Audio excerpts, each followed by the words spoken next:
Hi, everybody. I am Branden Sewell. I'm the owner of Seal Pro Painting in Central Florida, and I'm also the host of the Off the Ladder podcast.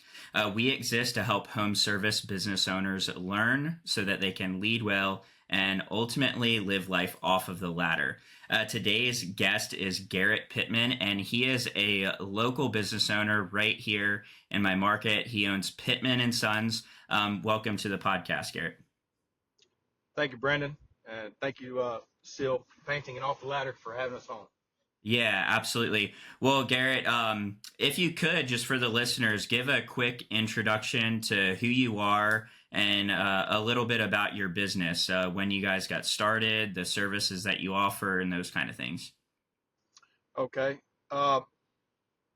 This industry takes me back to 1999, actually, but that didn't last very long, as typically a first job may not for most. Um, I got back at it again in 2004 when Charlie, Francis, Ivan, and Gene hurricanes came through. Worked with a couple subcontractors for a year or two. Well, I got married in 2014, needed an income. I was coming from a juvenile boot camp, and that was not an income any longer. So what I needed to do was do something that I knew I could do, find that bread and butter, and screening was it. So we started a screen repair business. We've been at it for 10 years. We've scaled up. We've been down, back up again. Right now, we're employing 5 others, local installers here in the area, as well as 2 up in the Panhandle of Florida. Awesome.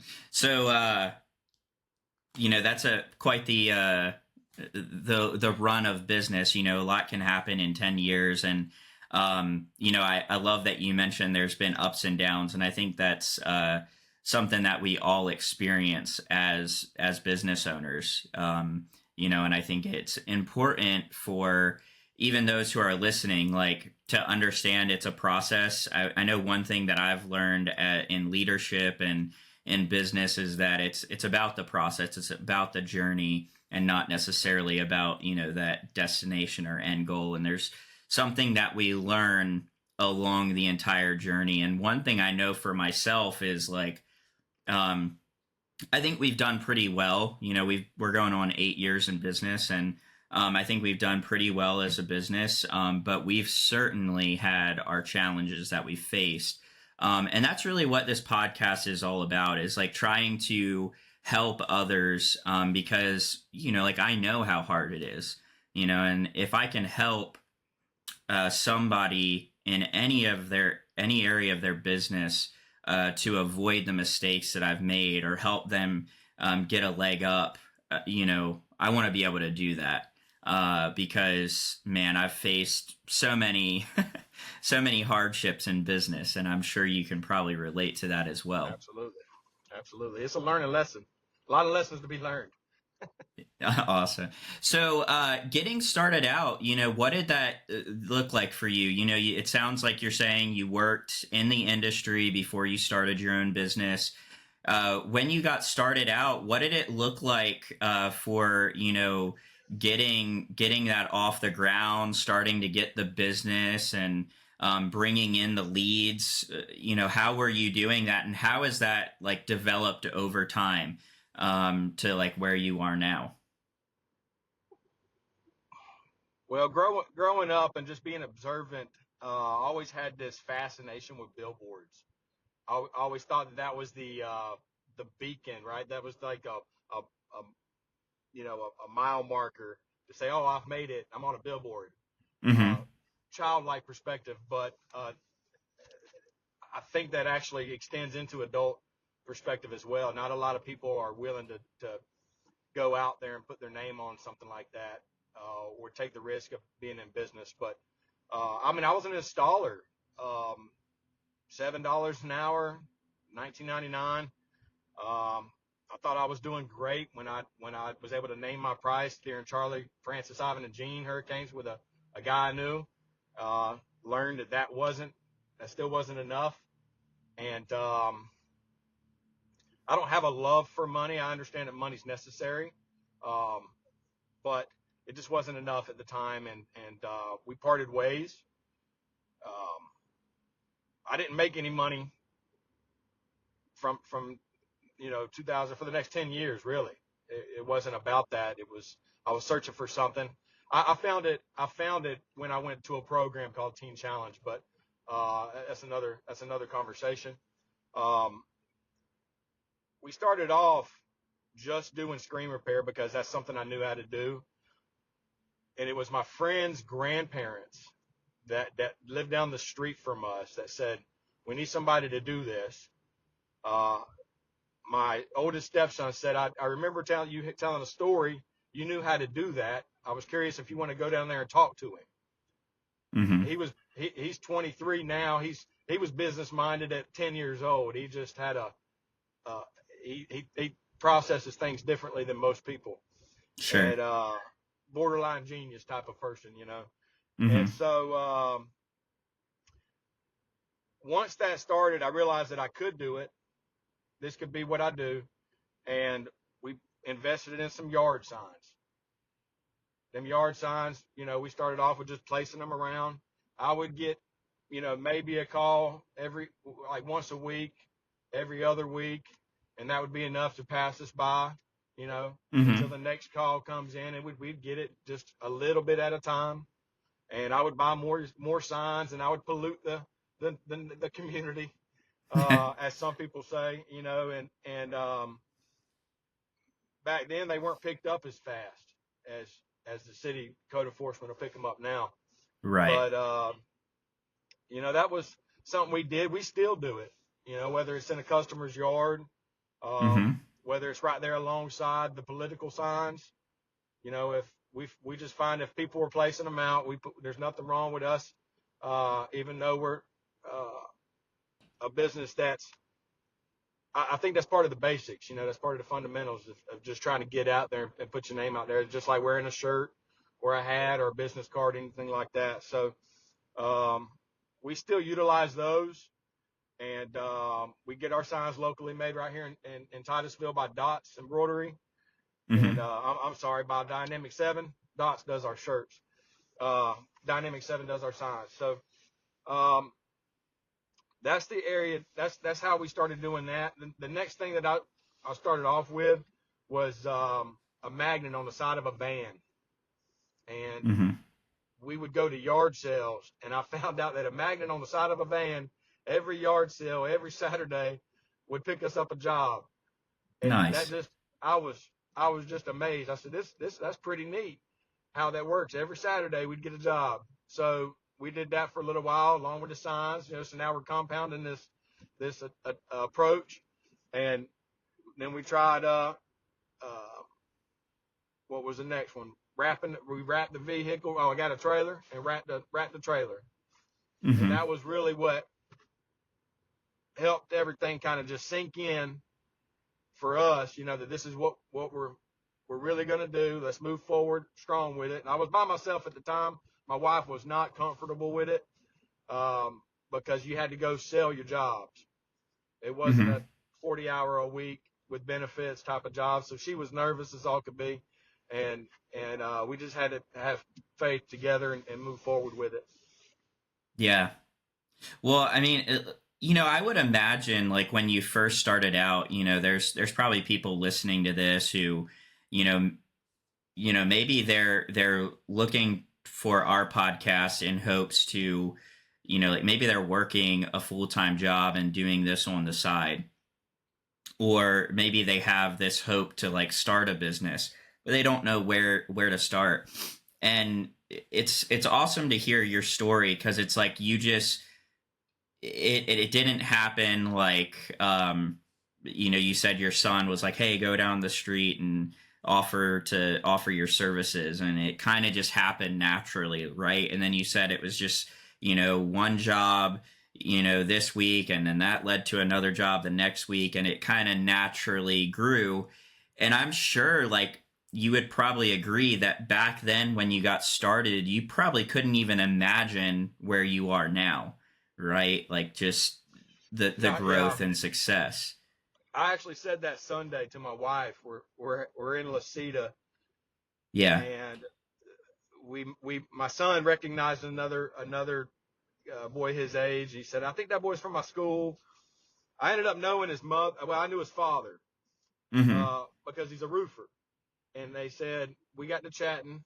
And she said, oh, Pittman, I know who you are. We used to give you a lot of work. And once she told me who her husband was, that was it.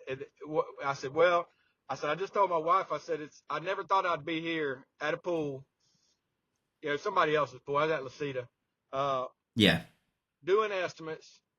And I look across the golf course and I can see my installer on a roof because he refuses to not work 7 days a week, daylight to dark. He, Sure. uh, he just, he's go, go, go with him. And I look across, I see a blue shirt up on top of the roof. I snapped a picture. I said, I'd never thought that we'd have been doing this. Uncontrollable amount of calls, without hiring extra people, without hiring extra workers. You can't get to them, and sitting poolside and having a day off. Yeah. That was beautiful to me. I never expected it. Yeah, it's pretty amazing, and I'll say this, like you're obviously doing a lot right in the area of like your marketing and your branding, because I've seen and known of your business for years, and without even knowing you. I've seen your one of the trucks, your blue Tacoma with Pittman and Sons, and Yeah. it's like you can't miss that truck. It's like, I see it and I've seen it, and I'm like, and then your billboard, on 95, I've seen that, and your wrapped trailer, and I'm like, this guy's, your branding is, I'm sure it's working for you. I mean, we refer jobs to you, and I mean, like, I've just like, who do I know that's a reputable? Because people ask me all the time, do you know someone for screen replacement? We need to get our screens replaced, and I'm like, Pittman and Sons, like, and Yeah. it's just, to me, um, when I see business owners who are taking steps like that with their business, um, it communicates something intrinsically to me that you care about your image, right? And then what happens in my brain is, like, if somebody cares about their image and they're putting out this brand and they're putting out their name in this way, they care. Like, to me, that speaks of like caring, and Oh, yeah.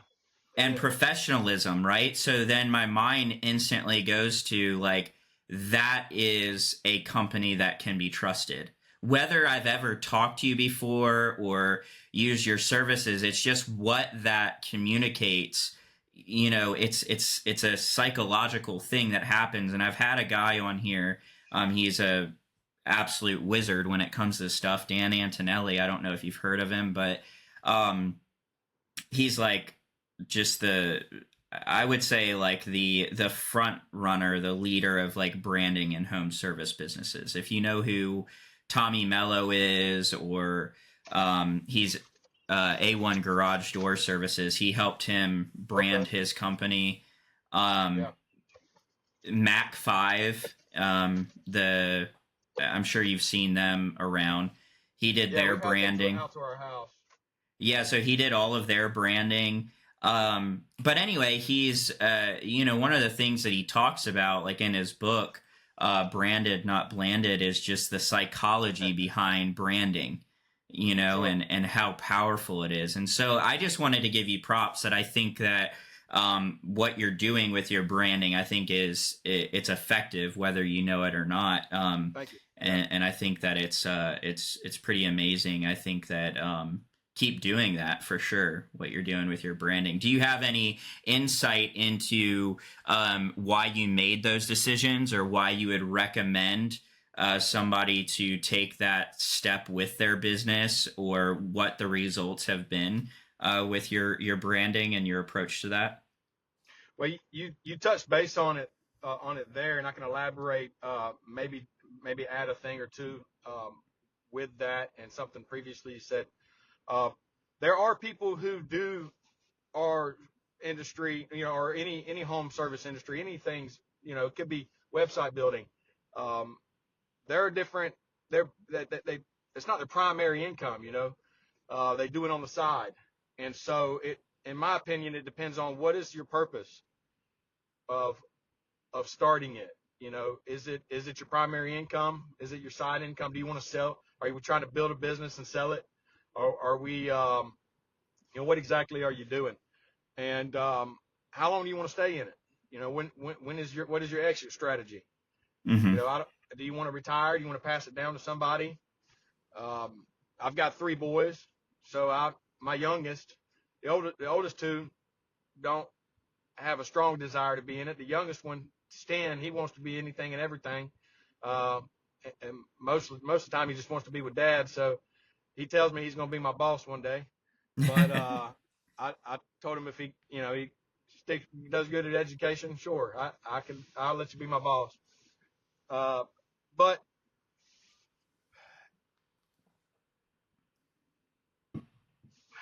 being professional, looking professional, being professional was something that my father instilled in me. And I believe that a work ethic, came down from other male figures in my life. My mom was a career woman. She was a barber for 25, 30 years at a successful barbershop my grandma started. And that place is still going after 60 years. There's still some family working there, and everything they did was with a professional approach. I wanted to make sure that whatever I did, I was doing it for a higher purpose than just to get an income. That's and good. With that, people are going to recognize that there's something different between this guy and what he's doing and another guy that's been doing it 40 years. Mm-hmm. Whether we was only doing it for 4 years, 5 years, there was a time where it just clicked in my head. I have a backstory that comes with a lot of insecurity and lack of confidence and unprofessionalism. And there was a pivotal moment in my life that made a 180 switch from all that into something that gave me purpose, and I wanted to just overlap that into the business side of things. Yeah. And with that purpose, I wanted everything to be the best it could be, almost to a fault, because when you mix left brain and right brain, they don't oftentimes jive with each other. An artsy person don't do well with a methodical, logical person, and so not everybody's going to get it. Mm-hmm. And my wife is a very artsy person, and Mm-hmm. I'm a left brain, right brain person. So I get a little bit from this side and a little bit from that side. I don't excel in one direction or the other. I'm just kind of average, and I believe that's a benefit.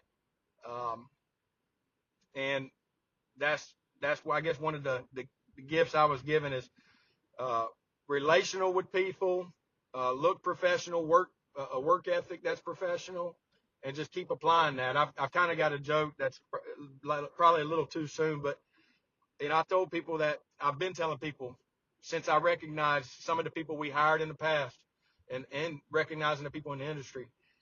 If you communicate good, you do a good job, and you stay sober, your business is going to do good. Mm-hmm. That's what I felt like, was something. And there's just not a lot of people who can follow all of those. And when you're competing against those people, it's just going to set you apart. Yeah. Yeah, I mean, I think I've talked about this on other podcasts that I've been on, and I've heard it from other industry professionals and read it in books. But when it comes to home services, it's not super difficult to stand out. Like you said, I mean, unfortunately, the trades get such a bad rap for some of the things that you just mentioned, like bad communication, drinking problems, drug problems, all of these things. And, that kind of gets labeled across the trades and contractors. Yeah. And that's kind of like people get this bad image. And, so like you said, if you can communicate, if you can show up when you say you're going to and do the work that you said you're going to do, and just deliver on that and be professional, it's easy to stand out from so many others who are in the industry who lack that. And if you take it to another level and you incorporate some, just foundational business practices to really enhance the customer experience and the service that you provide, it's easy to be a front runner and a leader. And Yeah. just in what I've seen from you is I really get that that's what you're about. I can see in content that you put out, how you represent your business, that I think you really you're, like you mentioned earlier, that you're in it for a bigger purpose than just the money. It means something. It represents who you are, your character, what you believe in, and so you approach it with excellence and passion, and you want it to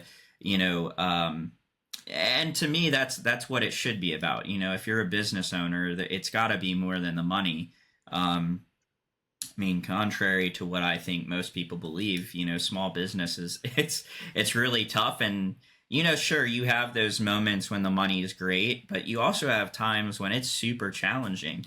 That's Um, right. and so you got to be willing to face that head on. And when it's challenging, that really is when it gets down to like, okay, why am I doing this? And what is this really about? And, for me in my business, it's always been about what you're talking about, having a higher purpose. Even when it comes to, like I really, my faith has driven me as a business owner, and I really love people. I love our community. I want to serve people. And something that I just realize is that if I make my business just about me, and if I make it just about money, then I can't touch as many people's lives, right? Because if I grow my business, I'm giving opportunities to other people to create a living, to you know earn money, put food on their table.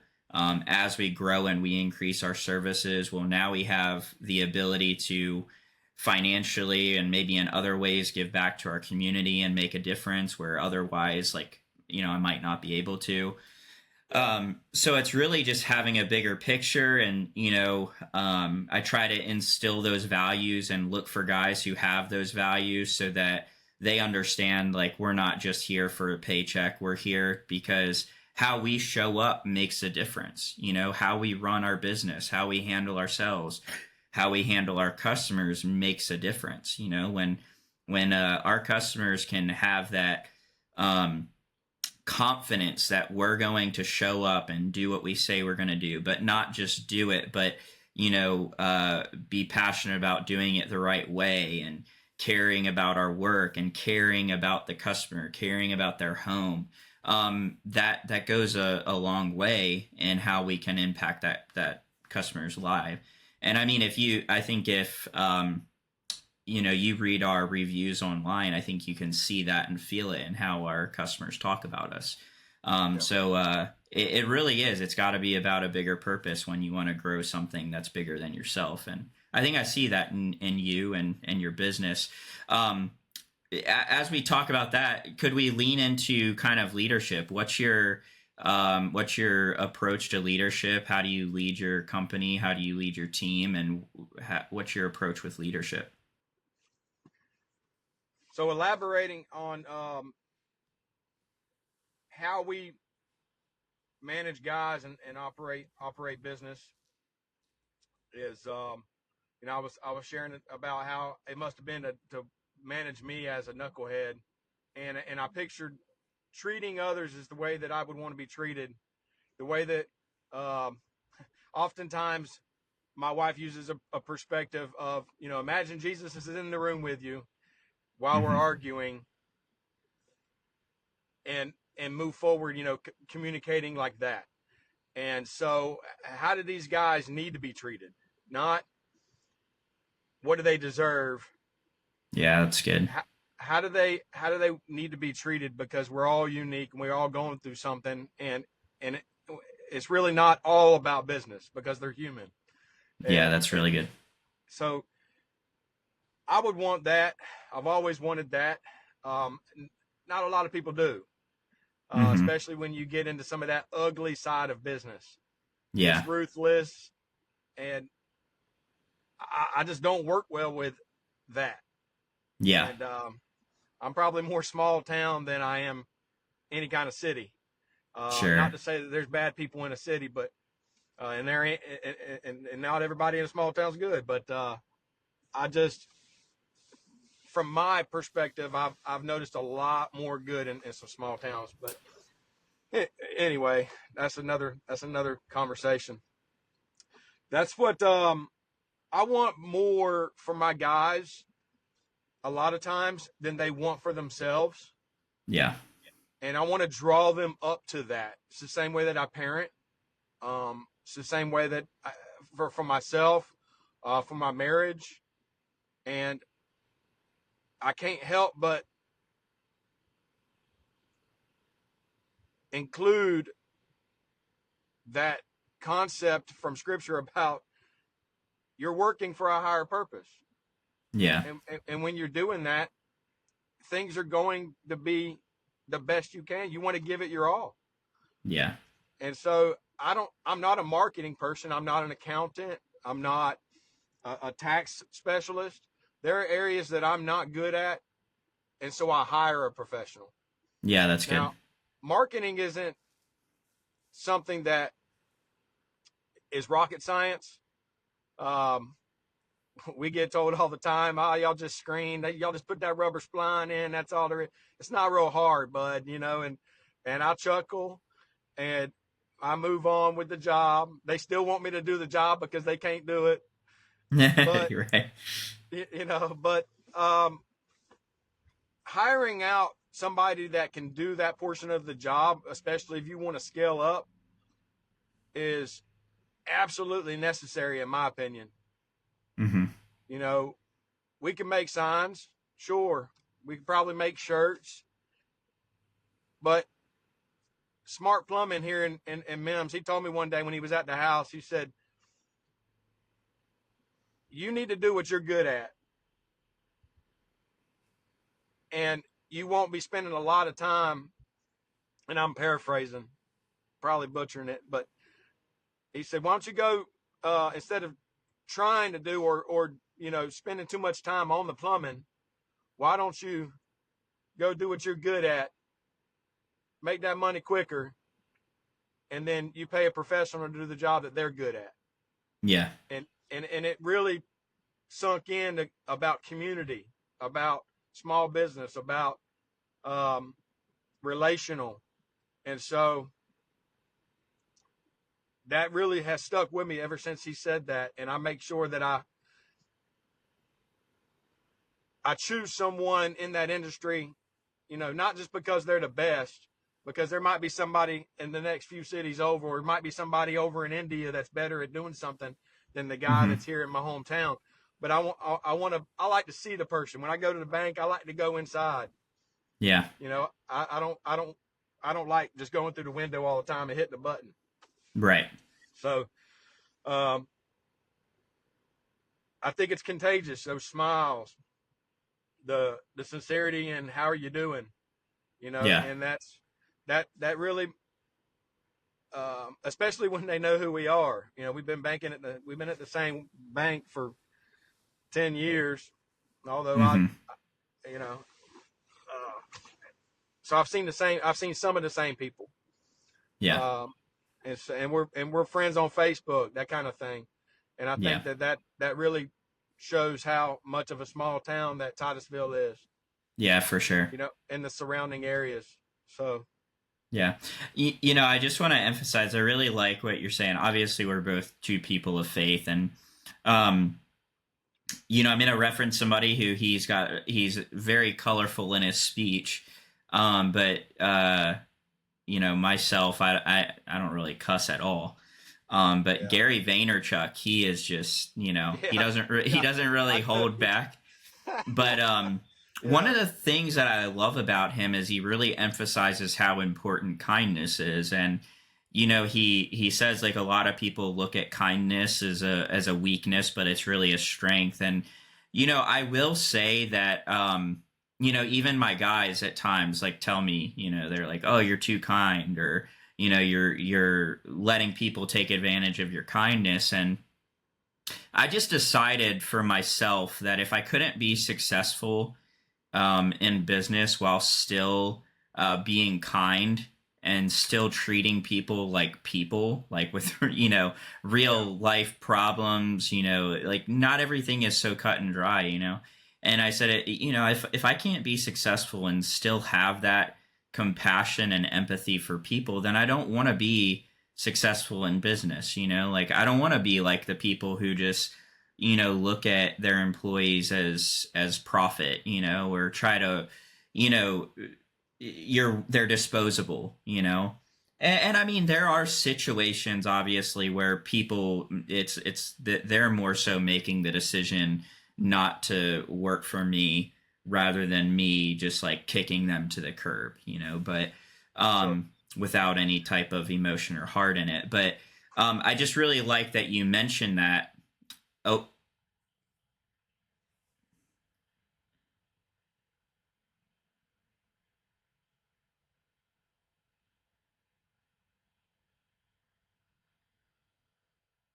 is it asking you to leave?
Okay, yep, I got you again.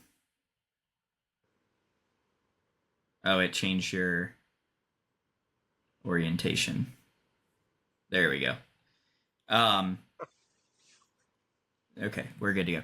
All right, yeah. So, anyway, like I was saying, I really liked your what you shared there about how you look at your employees, and I think especially like you mentioned, being in the trades, not I come across some rough guys, that work for me, and and they come from rough backgrounds, or just a different upbringing, than maybe like a white collar worker who's a engineer, working in an office, so different Yeah. life experiences and things like that.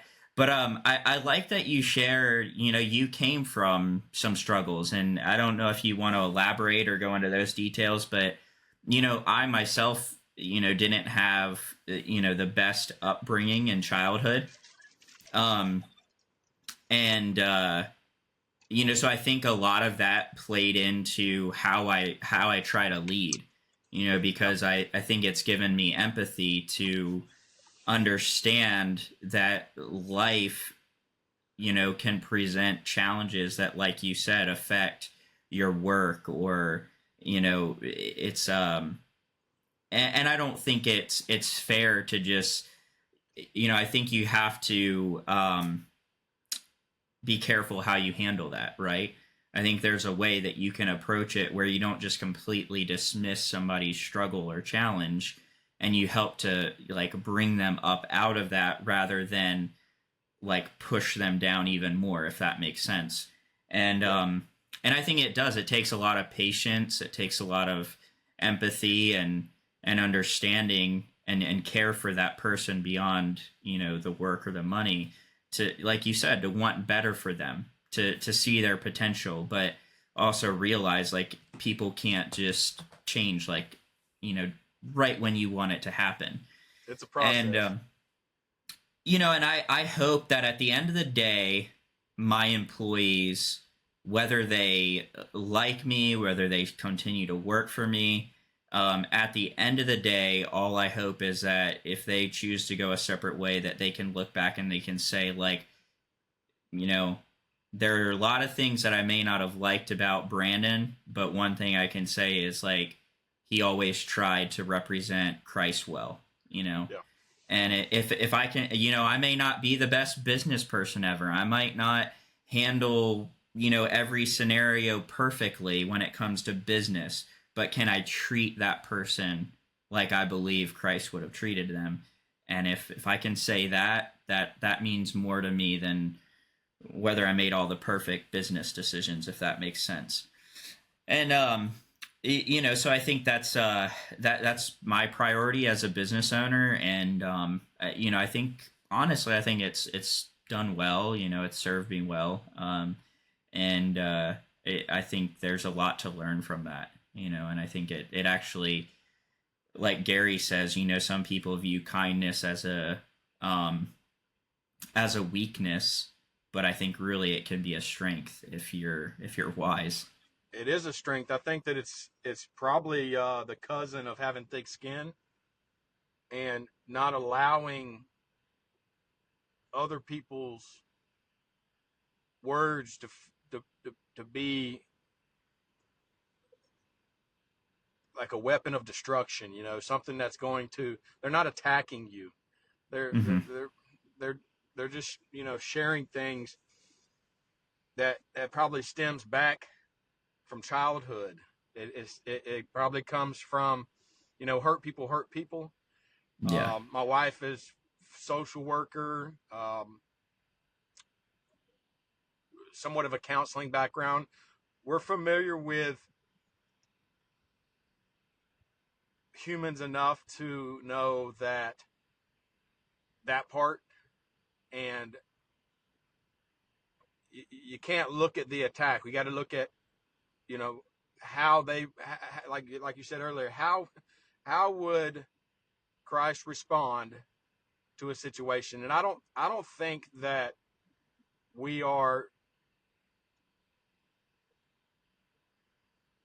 that tough love is absent in that nature, but it's and a lot of times it can be necessary.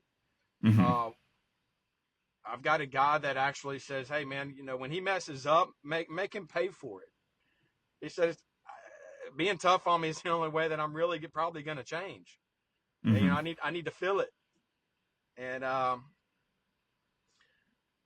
he's pretty accurate. I mean Sure. Sure. I was one that learned from mistakes.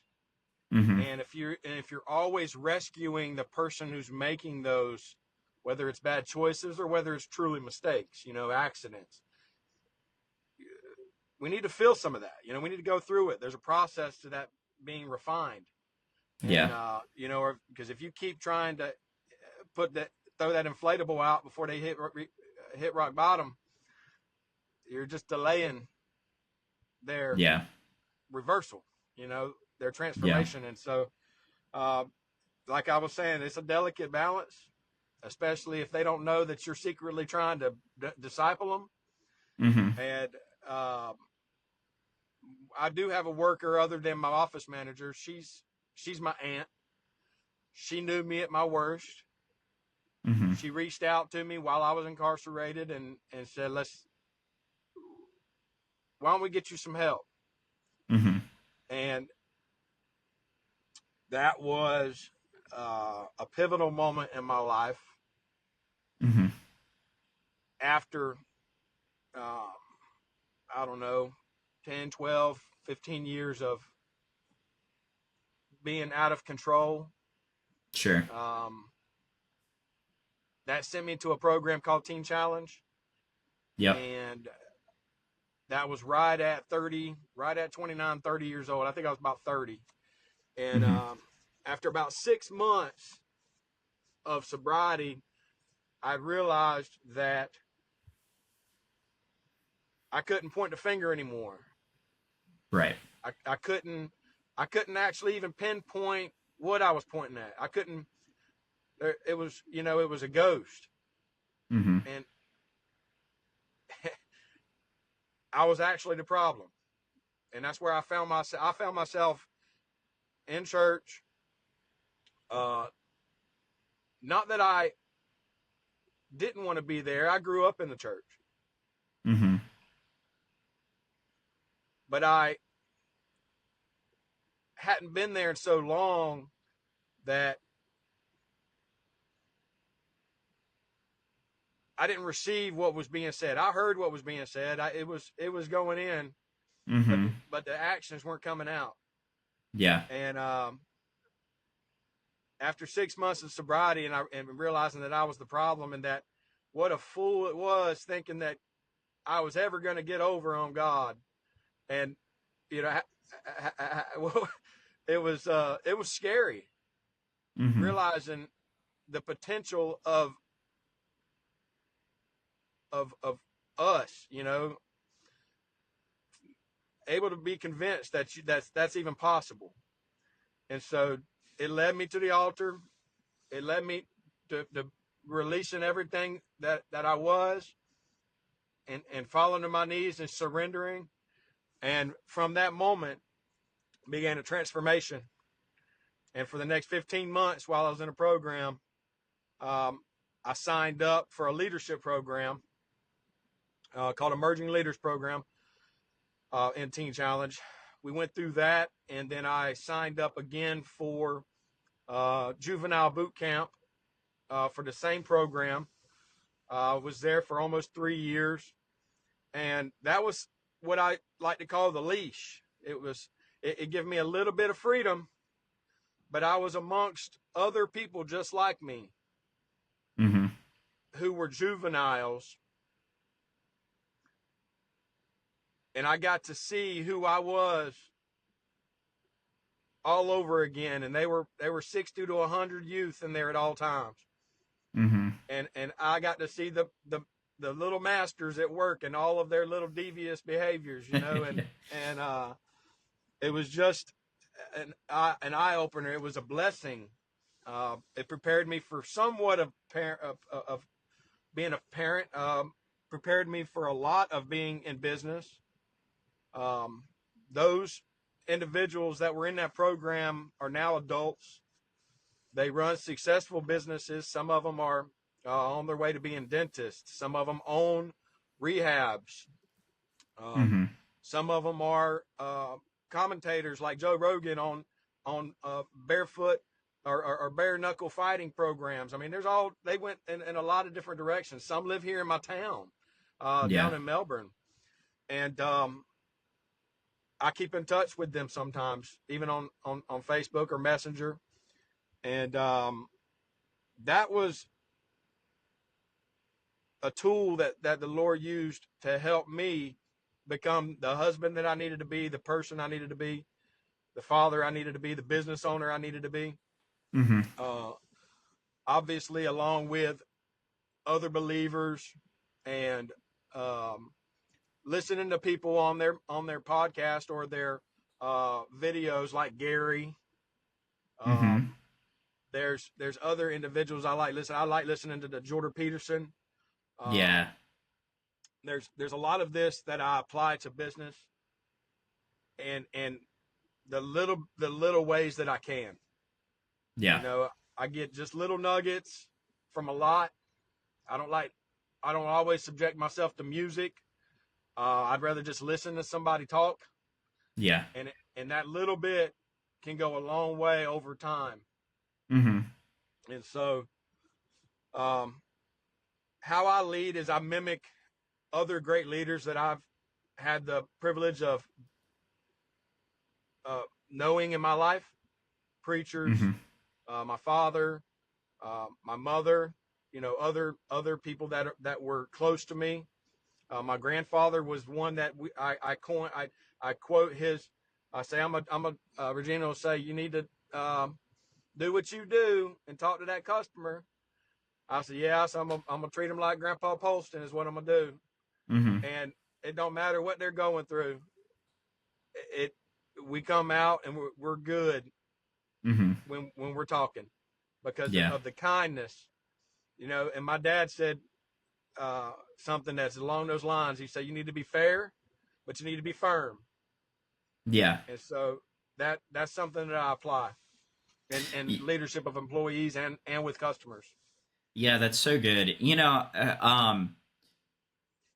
There's two things I want to hit on. So the first thing is, I think it's amazing how, when we talk about our faith and, where you were in your life. I worked in full time ministry for a while up in Baltimore, and I was involved with Teen Challenge in the mentoring kind of way, mentoring young guys in Teen Challenge. A lot of them would come and serve in our programs that we had at the church, or be involved with outreach projects that we would do and things like that. And we do block parties down in the inner city of Baltimore, and we'd partner with Teen Challenge and stuff like that. So, but my oldest sister, she's ever since I was little, one of the biggest things that caused a lot of challenges and strife in our family is my oldest sister's a drug addict and alcoholic and just like destroyed her life. And but when I see her and I know my sister, like, she's such a gifted person and she's so smart and so intelligent. There's been seasons of her life where she's gotten her life on track, and it's like, she's gotten degrees, easily, like been top of her class. But then, you see the enemy come in and he takes and can take all of that, and it's either used for good or it's bad, right?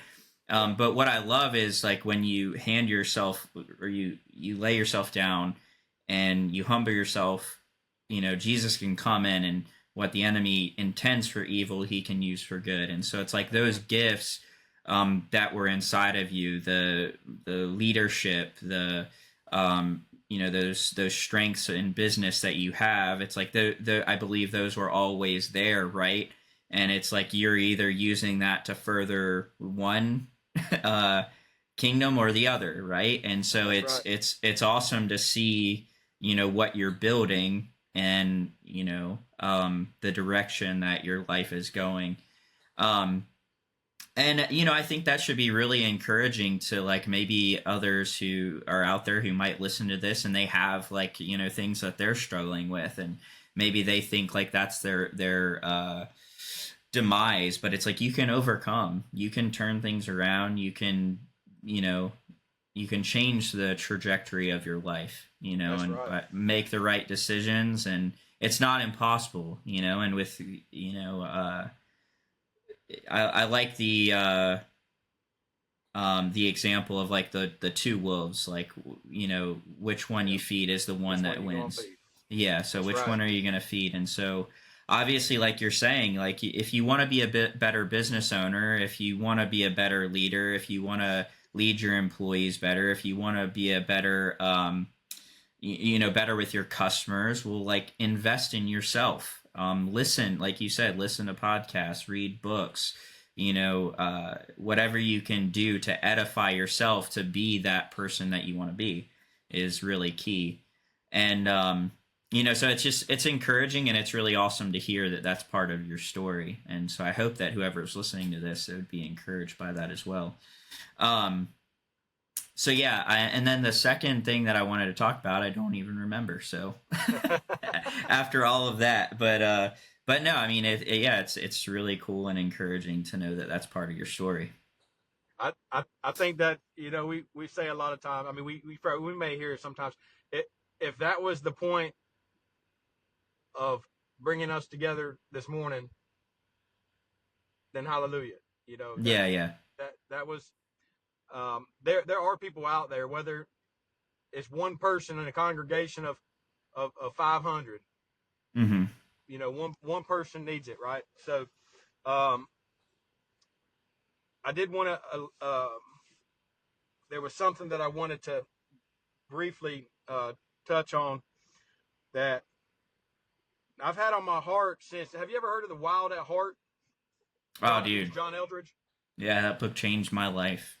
Yeah, yeah. So ever since I left the program, I've been wanting to kayak around the state of Florida. Nice. And the purpose was similar to Lawton Childs walking to gain publicity to be voted in. They called him Mm-hmm. Walking Lawton. There's an individual that uh, started a program up in Georgia. It's called X for Boys. Not too keen on the name. Not sure of all that. But I know that his heart, or I sense that his heart is in the right direction. Mm-hmm. And um, it's similar to what I wanted to do with something that I believe the Lord was driving me to that direction. And that's why I wanted to kayak around. It's like Mm-hmm. 1,850 miles. It's a long ride. Yeah. And just to bring awareness, there's a church here in town, the Grove. They did the same thing, Keys for Keys. They rode a bicycle from here at the Grove all the way down to the Keys Yeah. to help fundraise for money for a van, for a program. Yeah. Similar type of thing. And Wild at Heart is the direction that I wanted to go with the ministry that we want to start. And I really strive to get to the point where Pittman and Sons is run and operated, by its employees. I mean, my worker, I pay them more than other people pay. Sure. It can actually be a bad business decision because what it ends up doing is giving them more. And if their heart is somewhere else, it gives them an opportunity to build more and get out quicker. I've had Right. people do Yeah. it. But my incentive is that they'll stay and that they'll Mm-hmm. just be a part of what we're doing, Yeah. and somebody else can manage this, and I'm able to go start a ministry. Yeah. That's good. And my wife and I see, my wife is DCF social worker. She knows all Mm-hmm. the ins and outs. I love that Wild at Heart, and I love to be able to see in others what they don't see in themselves. A lot of them don't have fathers or guidance or parents even, to Yeah. help get them to going in the right direction, to give them some core memories and all of the development part. I love that little cartoon Inside and Out, or Inside Out. Yeah. Uh, that type of stuff is like really just hits home with me and moves me, and I want to be able to drive this thing into that direction, Yeah. and so that's my end goal, Mm-hmm. with it. I don't know when we'll get there. I don't know if it'll even happen. I know there's a difference between, dreaming and thinkers and people who just do. Mm-hmm. And so, that's what we hope to do. And so, That's awesome. it's We're really similar in that aspect. I mean, like I said, I used to work in full-time ministry, and it's funny you mentioned that book, because that book it led me to getting out of ministry, which is funny because I live down here in Florida, and I grew up on the coast my whole life. My parents were divorced. My dad lived in Maryland, and I lived down here. Spent most of my childhood either in eastern North Carolina on the coast or down here in Florida. And I grew up surfing. I've been in the water, ever since I was a little kid. And at 18, I felt, called into ministry. So I dropped out of college and I went to Bible college up in Baltimore where my dad lived, and I went into full-time ministry. And I longed to be able to surf again, but I I kind of viewed surfing as like my Isaac, like you have the Bible story Abraham and Isaac, and God calls Isaac to lay his son, this promise on the altar. Which it's like for Abraham that would have been like a very nuanced situation to be in, because here he has, like, on one hand God's promising him, you're going to be called the father of many nations, and like through your offspring you're going to you know help to fill the earth. And it's and then he's saying, like, here's this son that I promised you, and now I want you to sacrifice him. And so Abraham's probably like, I don't understand. Like, this is the son that you promised me, and now you're telling me to sacrifice him. And then he takes this journey, and he takes him up to lay him on the altar and sacrifice him, and he says, stop, And so anyway, I looked at surfing. I was like, I'm going to lay that on the altar. It's something I love. It's something I, like, really care about. I always wanted to, like, have a ministry based around surfing, and, using that as like an influence to reach guys in the surfing community and deliver them from all of the things that hinders the surfing community. It's all about sex, drugs, rock and roll, women and all of that, and try to, like, turn that around. And so I was like, that's what I really feel like I'm called to do, but I'm going to leave all of that and move to Baltimore, where I'm nowhere near the ocean. And so I did. I left and I went to Baltimore. I worked in full-time ministry at a church and had a lot of really great opportunities, learned a lot. But I remember I was sitting up in my office one day. We sat up in my office overlooked this valley in Baltimore. And so it was winter time, and so the leaves were, like, changing colors, starting to fall, and I could see the whole valley, and it was just beautiful. And I was reading this book, and it talks a lot about how men, they really long for adventure, and, like, that's why, like, we like to be outdoors. We like to hunt and fish and do things like surfing and kayaking and hiking and all of adventure, right? It's something that we long for. And I had, for 6 years, all I did was work. I mean, I worked 7 days a week, longer hours than you could even imagine, doing ministry. And I was like, my heart was, like, heavy. I was like, man, God, I don't really understand. Like, I feel so miserable doing the thing that I feel like you've called me to do. I was like, I'm in this office in this cold state. There's, it's freezing outside. I don't have any time because all I do is work, and my heart's, like, longing for adventure. And you have me here in this office. But I feel like I went through that season, and I learned so much about leadership, and I learned so much about what not to do in ministry, how not to treat people, what it wasn't about, and how you can lose the heart of what God really intended for the church to be in the midst of, like, something that he didn't intend for it to be. It's like the image of Martha and Mary. It's like one is like, oh, I've got to do, and that's what I was caught up in. That's why I worked for 6 years, like, running myself ragged, because I was like, I got to do, serve. But really, God was calling me to get to a place of understanding his heart and worship, right? And so all that to say is I ended up leaving that, and I came back here. I actually go to the Grove. I started going there in February. But all that to say is, like, my heart is to do ministry too. And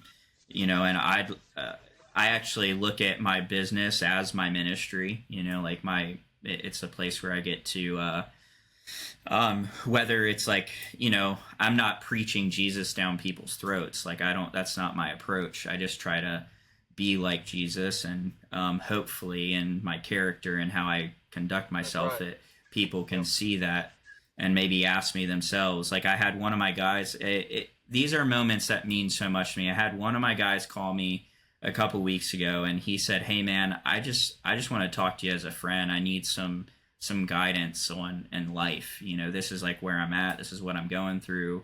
I feel like God's actually tugging on my heart. And I was like, dude, I 100% agree. I've seen it. Like, I've seen what you're going through. It is God. God is like trying to work on your heart. And like, if you can acknowledge that, things will start to change, and if you Yeah. can lean into that. And I've never, like, all of my guys know what I stand on and what I believe, but I don't ever push it on them. I'm never preachy at them. It's like, hey, this is what I believe. If you ever need me, I'm here, but just know what you're going to get. So like, don't expect anything else but for me to tell you what I believe. And so, anyway, I think it's really cool that that's in your heart to do as well. I hope that you do it and go after it. Thanks. So soon, I hope to see you kayaking around the peninsula of Florida. Yeah, yeah. I need about a month off. I think I timed it out. You get like 8 miles a day or something. 8 miles, I think it was. If you needed to consistently do it. Yeah. So. Well, that's what Off the Ladder is about too. It's like, your business, I think, should be, you're creating opportunity for other people, right? And then in that, you create opportunity for you to pursue some of those other dreams and those other things that you want to accomplish in life. And it doesn't just have to be like all business all the time. And that's why I want to build my business the way that I have, because there's other things that I want to do to be able to serve our community. And I know that if I'm just consumed with my business 24/7, or if I'm out there just doing that, then I can't do a lot of the other things that I want to do in life. And Yeah.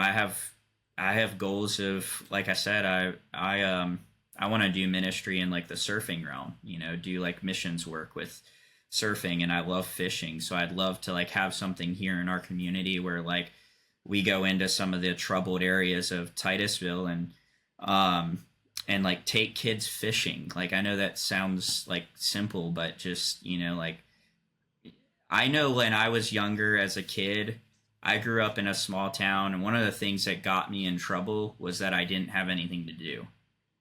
So Yeah. I resulted to like, partying and, introducing myself to drugs and like things like that, and being mischievous. And luckily I didn't go too far down that path. But I know that, that's what kids need, in our community. They need people that are positive role models, that care about them and will spend time with them and get them, introduce them to things like fishing or surfing, like positive outlets, for Yeah. their time and their energy. So anyway, that's good, man. Well, I don't want to take up too much more of your time. I'd love to actually maybe schedule another time to get you back on and dive more into, some of these topics. But I'm really appreciative that you made time to come on here and chat. And yeah, it's good. I'm glad that I could get to know you better through this. Yeah, same. It was a pleasure meeting you, and giving us the opportunity to chat more Yeah. in depth, than just where we see each other at Yeah, in for our sure. respected businesses, and Yeah.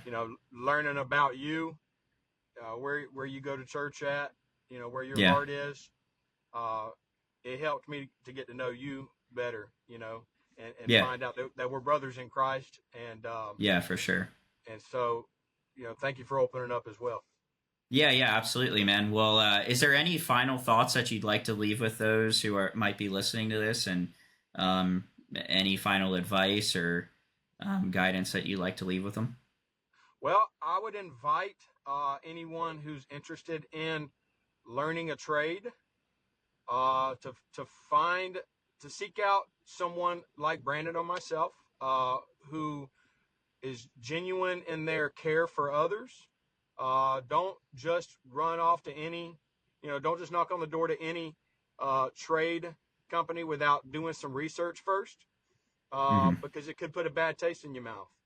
You Yeah. know, seek that person out, do a little research, and I know that either one of us would be happy to sit down and have a conversation, find out what you like, find out what you want to do. Whether if it's a new trade or not. I'm definitely interested in training new people Mm-hmm. and opening doors for something that that they may be wanting to do, and then pursue it 100%. Not don't give it a half effort. That could just lead you to believe that you're not capable. Mm-hmm. And I believe that we all have a lot of gifts that we're created with, and that we just need to make sure that we're genuine in our efforts. Yeah, that's really good. There's a lot of opportunity in the trades, and I think we can all work together to enhance the trades. And I talk about it all the time on here. Is there's a need for people in the trades, right? And so if we can have great leaders who are running great businesses, there's a lot of opportunity. And there's a lot of people out there who want to work with their hands. They want to do this kind of work.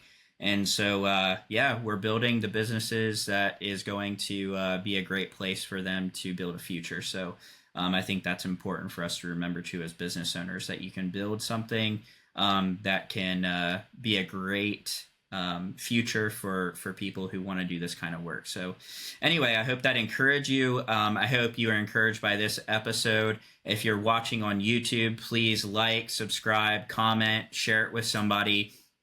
If you're listening on Apple, Spotify, or any other major podcast platform, please rate and review the show and share it with somebody else so that we can reach more people. And as always, thank you so much for listening to the Off the Ladder podcast, and we'll see you next time on the next episode.